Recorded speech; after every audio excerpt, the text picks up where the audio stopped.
वफाकी काबीना ने टमाटर और प्याज की दरामद पर टैक्स की छूट की मंजूरी दे दी है। बात करेंगे इस्लामाबाद से डॉन न्यूज के नुमाइंदे ताहिर शरानी से। ताहिर बताएगा वफाकी हुकूमत की जानिब से इस सिलसिले में क्या फैसला किया गया है।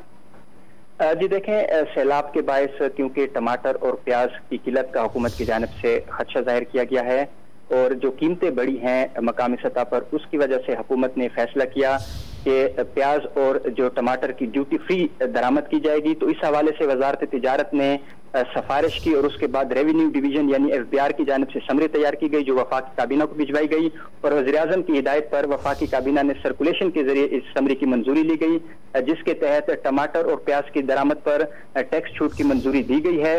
विद होल्डिंग टैक्स और सेल्स टैक्स टमाटर और प्याज की दरामद पर इसकी छूट दी गई है। 31 दिसंबर 2022 तक टैक्स छूट की मंजूरी दी गई है। ताहम इस हवाले से वज़ीर-ए-आज़म ने यह भी हिदायत की है जो समरी है उसकी cabinet committee for disposal of legislative cases यानी CCLs की इस हवाले से उसके बाद इसकी तस्दीक कराई जाए।